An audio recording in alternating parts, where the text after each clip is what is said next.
Gold Coast జరుగుతున్న T20I match గెలిచేస్తే series ఇక ఓడిపోవడం జరగదు. అది ఇండియాకైనా ఆస్ట్రేలియాకైనా. మార్పులు ఏమైనా మళ్ళీ చేస్తారా? ఆస్ట్రేలియా చేసుకోవాల్సి వస్తుంది, బికాజ్ వాళ్ళు యాషెస్ కోసం ప్రిపేర్ అవుతున్నారు. వాళ్ళ దేశంలో పెద్దగా పట్టించుకోవట్లేదు T20 ఇంటర్నేషనల్ సిరీస్ ని. ఎందుకు, దాని గురించి మాట్లాడదాం. దాంతో పాటు ఇండియన్ టెస్ట్ స్క్వాడ్ అనౌన్స్ అయిపోయింది for the test series against South Africa. Spidey's back, Rishabh Pant వచ్చేసాడు. దాని గురించి కాస్త మాట్లాడుకుందాం. ఇంకెక్కువ ఆలస్యం చేయకుండా లెట్స్ గెట్ స్టార్టెడ్.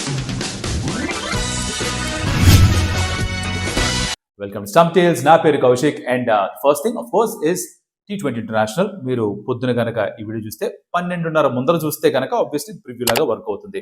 4వ T20 ఇంటర్నేషనల్. ఫస్ట్ టైం వర్షం కారణంగా రద్దయింది, రెండోది వాళ్ళు గెలిచారు, మూడోది మనం గెలిచాం. బాగా చేజ్ చేసాం, డెప్త్ ఆఫ్ ద బ్యాటింగ్ అంటే చూపించారు. హర్షదీప్ వెనక్కి వచ్చాడు, వాషింగ్టన్ ఇంక్లూడ్ చేశారు, తను 49 కొట్టి నాట్అవుట్ గా ఉన్నాడు. జితేష్ శర్మ కూడా వచ్చాడంటే సంజయ్ శాంసన్ గుడ్ బై చెప్పేసినట్టు విధంగా హర్షదీప్ తిరిగి వెనక్కి తీసుకొచ్చారు. దానికి మార్కులు ఏమన్నారంటే, అన్ని టీమ్స్ కూడా వాళ్ళ కాంబినేషన్స్ చెక్ చేసుకోవడానికి రకరకాల బౌలింగ్ కాంబినేషన్స్ చూసుకుంటున్నారు. ఇది వరల్డ్ కప్ ని దృష్టిలో పెట్టుకుని ప్రెషర్ ని ఎవరు బాగా హ్యాండిల్ చేస్తారో చూడడానికి. అందుకని ఇలా మార్పులు చేర్పులు చేస్తున్నా ఉన్నారు. అయ్యా మార్కులు గారు బాగానే ఉంది, కానీ అంటే టీమ్ ఫిలాసఫీ ఇది మేము పెద్దగా ఏం చేయలేము అనుకోండి. కాకపోతే రెగ్యులర్ గా ఆడించకపోతే సడన్ గా T20 వరల్డ్ కప్ లో ఆడిస్తామంటే, ఇప్పుడు ఎంత పదునున్న కత్తైనా అలా కబోర్డ్ లో దాచిపెట్టాం అనుకోండి, ఏమవుతుంది? ఓజీ సినిమాలో ఆ పోలీస్ ఆఫీసర్ వేలుకో కట్ చేయాలి, లేదా చేతి కోసేద్దామంటే తీసుకురమ్మంటారు. అది ఎంత తుప్పు పట్టిందో అంత తుప్పు పట్టిపోదు. ఏది మన కత్తి కబోర్డ్ లో పెట్టింది. అలాగా హర్షదీప్ సింగ్ ని కూడా రెగ్యులర్ గా ఆడించకపోతే మ్యాచ్ ఫిట్నెస్ ఉండదు, రస్టీగా ఉంటాడు, అండ్ తర్వాత ప్రాబ్లమ్స్ ఎదురవుతాయి. అప్పుడు వచ్చి మళ్ళీ ఇందుకే ఆడించలేదు, ఇలా చూసావా సరిగ్గా ఆడట్లేదు, సరిగ్గా వేయట్లేదు అంటే కరెక్ట్ కాదు. మరి మీరు ఏం చేస్తారో మీ టీమ్ మేనేజ్మెంట్కి తెలియాలి. యాజ్ ఫ్యాన్స్ మేము ఏం చేయలేము, బాధపడగలుగుతాం అంతే. హర్షదీప్ లాంటి బౌలర్ కూడా బయట కూర్చుంటే బాధపడగలుగుతాం అంతే. మరి ఈ 3వ మ్యాచ్ లో బాగా పర్ఫామ్ చేశాడు, 4వ మ్యాచ్ లో ఆడిస్తే బాగుంటుందని అందరూ అనుకుంటున్నాం. ఏడ్ చేస్తారో మీ చేతిలో చూద్దాం. అలాగే నితీష్ కుమార్ రెడ్డి ఫిట్ గా ఉన్నాడు అని మార్నింగ్ ప్రెస్ కాన్ఫరెన్స్ లో సెలవిచ్చారు. బ్యాటింగ్, బౌలింగ్, ఫీల్డింగ్ 3 చేశాడు. Let's see how he pulls up on the day, అప్పుడు డిసైడ్ చేస్తాం అన్నట్టుగా చెప్పారు తను. సో హోప్ఫుల్లీ తను ఫిట్ గా ఉంటే Nitish Kumar Reddy should make a come back. 2 మ్యాచ్లు మిగులు ఉన్నాయి. ఇక్కడ తనని కూడా కాస్త టెస్ట్ చేయాలిగా మరి, using the same logic of testing combinations. Shivam Dube 3 ఓవర్లు వేసాడు, చితగొట్టారు 3rd మ్యాచ్ లో. దాని ముందర పర్లేదు బౌలింగ్, కానీ బ్యాటింగ్ మీరు ఎక్కడో కింద పంపిస్తామంటే, హర్షిత్ రాణా తర్వాత పంపిస్తామంటే బ్యాటింగ్ మీద నమ్మకం మీకు పెద్దగా లేదా, లేకపోతే మరి ఏంటో అగైన్ అగమ్య గోచరం పరిస్థితి. పాపం శివం దూబే ఉంటాడా ఉండడా చూడాలి. వన్ ఆఫ్ ది ఆల్రౌండర్స్ తను. హార్దిక్ పాండ్యా లేనప్పుడు, ఉన్నప్పుడు కూడా యాక్చువల్లీ ఫినిషర్ గా వాడారు, కానీ ఇప్పుడు ఫినిషర్ మారిపోయాడుగా. We don't know what's happening. ఒకటి గ్యారంటీ, ఓపెనర్స్ వాళ్లే ఉంటారు. నంబర్ 3, నంబర్ 4, నంబర్ 5 దాకా అదే ఉంటుంది. అక్షర్ పటేల్ ఎక్కడ బ్యాటింగ్ చేస్తాడు, వాషింగ్టన్ ఉంచుతారా తీసేస్తారా, ఇవి చూడాలి. కుల్దీప్ యాదవ్ ని పంపించారంట వెనక్కి, వెళ్ళి రెడ్ బాల్ రెడీ అయిపోమ్మ సౌత్ ఆఫ్రికా వస్తుంది పంపించారట. అదే చేత్తో ఇంకెవరైనా పంపించేస్తుంటే బాగుంటుందా? నీ పేరు చెప్తాను అనుకున్నావు కదా. You can let me no.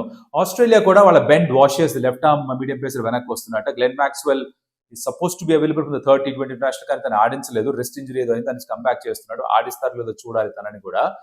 But of course Travis head తను స్క్వాడ్ ని వదిలేసి వెళ్ళిపోయాడు, బికాస్ వాళ్ళు యాషెస్ కోసం ప్రిపేర్ అవుతున్నారు. సో అక్కడ ఓపెనర్ గా మాథ్యూ షాట్ ఆడే అవకాశం ఉంది అంటున్నారు. మార్ష్ ఎలాగో ఉంటాడు. షాన్ అబర్ట్ కూడా వెళ్ళిపోయాడు, సో వాషెస్ తన స్థానంలో రావాలి. షాన్ అబర్ట్ కూడా యాషెస్ స్క్వాడ్ లో ఉన్నాడు. సో బేసికల్ ఏంటంటే November 21st నుంచి యాషెస్ స్టార్ట్ అవుతుంది, ఆస్ట్రేలియా వర్సెస్ ఇంగ్లాండ్. అండ్ ఆస్ట్రేలియాకి ఆబ్వియస్లీ మిగతా ఏ బైలాటరల్స్ కంటే కూడా వాళ్ళు యాషెస్ కి ఎక్కువ ప్రాముఖ్యత ఇస్తారు, ఇది తెలిసిన విషయమే. సో వాళ్ళ ఫ్యాన్స్ అందరూ కూడా ఎక్కువగా ఎదురు చూస్తుంది యాషెస్ కోసం. T20 సిరీస్ ఏముందిలే అన్నట్టుగానే ఉందిట. అంటే ఇండియా ఆడుతున్నా కూడా, ఇంట్రెస్టింగ్ మ్యాచ్లు అవుతున్నా కూడా వాళ్ళ దృష్టి మొత్తం అంతా యాషెస్ పైనే ఉంది, దానిలో ఉన్న స్క్వాడ్ పైనే ఉంది. స్టీవ్ స్మిత్ తిరిగి మరి కెప్టెన్ గా వచ్చాడు. మానస్ లాబుస్కాగ్నేని కూడా తిరిగి మళ్ళీ స్క్వాడ్ లో వేయాల్సి వచ్చింది. శామ్ కాన్సెస్ ని తీసేశారు, కొత్త ఓపెనర్ ఏమైనా తీసుకొచ్చారు. అబ్బాయి పేరు కూడా సరిగ్గా నాకు ఇంకా బుర్రకెక్కలేదు, సో నేను చెప్పలేకపోతున్నాను. Will try and put it in the comments కింద పెడతాం. సారీ భయ్యా, మై అపాలజీస్. నిజంగా పేరు ఎక్కలేదు బుర్రలో, ఒకసారి చూసాను స్క్వాడ్ ని. డీసెంట్ స్క్వాడ్ లో ఉంది, ప్యాట్ కమిన్స్ లేడు వాళ్ళకి. 21st November వాళ్ళు ఫస్ట్ టెస్ట్ మ్యాచ్ ఆడతారు. సో ఈ T20I స్క్వాడ్ ని చాలా మంది వెళ్ళిపోయారు ఒకరి తర్వాత ఒకళ్ళు. ఇక్కడ ఇప్పుడు మిగిలింది ఎవరంటే జాష్ ఇంగ్లీష్ మాత్రమే ఉన్నట్టు, తను కూడా స్క్వాడ్ లో ఉన్నాడు. తను ఈ మ్యాచ్ 2 మ్యాచ్లు ఆడేసి తర్వాత వెళ్ళి షెఫీల్డ్ షీల్డ్ ఆడి డైరెక్ట్ గా వెళ్ళి మ్యాచ్ ఆడాలి అంతే. మిగతా అందరూ వెళ్ళిపోయారు, అందరూ అక్కడికి వెళ్ళిపోయారు. సో వాళ్ళు వాళ్ళ టెస్ట్ మ్యాచ్ కి ఎక్కువ ఇంపార్టెన్స్ ఇస్తున్నారు. మనం కూడా అదే చేస్తే బాగుంటుందా? T20 సిరీస్ పక్కన పెట్టి సౌత్ ఆఫ్రికాతో టెస్ట్ సిరీస్ ఉంది కాబట్టి ఇక్కడ నుంచి ఇక్కడ ఉన్న వాళ్ళు టెస్ట్ స్క్వాడ్ తోసేస్తే బెటర్. అక్కడికి అని ఒక thought process. You can let me know what you think. సరే, ఇది ఇలా ఉంది, మ్యాచ్ గెలుస్తారా లేదా గోల్డ్ కోస్ట్ లో? ఈ వెన్యూలో ఇప్పటిదాకా ఎక్కువ ఇంటర్నేషనల్ మ్యాచ్ జరగలేదు, 2 జరిగాయట. బీపీఎల్ మ్యాచ్ జరిగే కానీ చాలా ఎక్కువ రన్స్ ఏమి స్కోర్ చేయరు ఇక్కడ. So will have to see ఎటువంటి పిచ్ తయారవుతుందో, బాల్ ఎలా ట్రావెల్ అవుతుందో, ఎన్ని 6లు 4లు చూస్తామో. ఇంట్రెస్టింగ్ ఏంటంటే అక్కడ జాష్ హేజల్వుడ్ లేడు కాబట్టి థర్డ్ T20లో చూసాం ఎలా అయితే మన వాళ్ళు కొంచెం అగ్రెసివ్ గా బ్యాటింగ్ చేయగలిగారో, ఫ్రీడమ్ తో బ్యాటింగ్ చేశారో, అదే మళ్ళీ చూస్తాం ఇక్కడ. అభిషేక్ శర్మ ముందు ఉన్న ఒక చిన్న మైల్ స్టోన్ ఏంటి for people who are really fascinated by records and numbers, అదేంటంటే he can be the fastest to 1000 T20 international runs. ఇంతకు ముందర సూర్యకుమార్ యాదవ్ 573 బాల్స్ లో చేసేట, ప్రస్తుతానికి తనకి 37 38 ఎంతో కావాలి, ఇంకా 500 బాల్స్ ఆడేస్తున్నాడు. సో తన స్ట్రైక్ రేట్ తో బ్యాటింగ్ చేసి అంత లోపలే అయిపోవాలి, అదొకటి. If he does it in the same innings 1000 కి వెళ్ళిపోతే joint fastest along with Virat Kohli. So this is again people love start. నాకు ఆనెస్ట్ గా స్టాట్స్ పెద్దగా నచ్చదు, బట్ నేను చదివిన ఆర్టికల్లో కనిపించింది, గుర్తుంది, చెప్పేస్తున్నాను అనమాట. ఇది T20కి సంబంధించిన విషయాలు. Should be interesting game. నేను మ్యాచ్ జరుగుతున్నప్పుడు లైవ్ స్ట్రీమింగ్ చేయాలా వద్దని ఆలోచిస్తున్నాను. మీరు కమెంట్ పెడితే ఇనఫ్ ఇంట్రెస్ట్ ఉంటే మ్యాచ్ జరుగుతున్నప్పుడు మనం లైవ్ మాట్లాడుకుందాం. అంటే మీరు మ్యాచ్ చూస్తారు, నేను మ్యాచ్ చూస్తూ లైవ్ పెట్టేసి మాట్లాడేస్తా. లైవ్ స్ట్రీమింగ్ కావాలి మ్యాచ్ అప్పుడు మనం మాట్లాడుకుందాం అంటే కమెంట్ లో లైవ్ స్ట్రీమింగ్ బయ్యో ఆర్ లైవ్ స్ట్రీమింగ్ మామా బ్రో 2 ఆప్షన్లు ఇస్తున్నా, కమెంట్ పెట్టండి, ఓకేనా? సరే, వీడియో ఎక్కడ నచ్చితే కనుక లైక్, అలాగే share with your friends, comment about spot by like. Live streaming కావాలంటే లైవ్ స్ట్రీమింగ్ అని ఒక కమెంట్ పెట్టేసేయండి. ఇప్పుడు సబ్స్క్రైబ్ చేసుకోండి స్టంప్ టేల్స్ కి. Thank you so much for that. Moving on, next topic ఏంటంటే సౌత్ ఆఫ్రికా సిరీస్ కి సంబంధించిన టెస్ట్ స్క్వాడ్ అనౌన్స్ చేశారు BCCI. 2 మార్పులు ఉన్నాయి. వెస్టిండీస్ స్క్వాడ్ తో పోలిస్తే 2 మార్పులు ఉన్నాయి. ఒకటి, రిషబ్ పంత్ వెనక్కి వచ్చాడు, Spidey is back, that's great news. Jagadeesan స్థానంలో తను వెనక్కి వచ్చాడు, వైస్ కెప్టెన్ గా తన్నే పెట్టారు.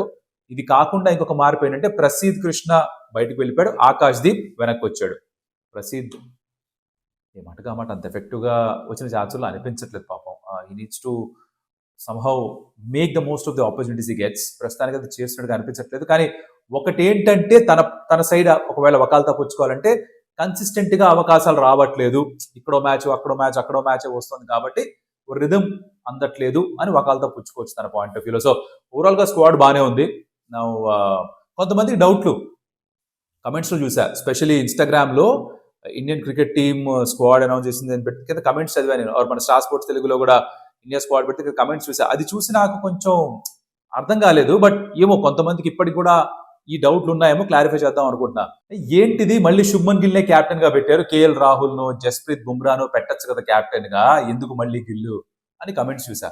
అలా పెట్టరు మామ బ్రో, శుభ్మన్ గిల్లే కెప్టెన్ అపాయింట్ చేశారు.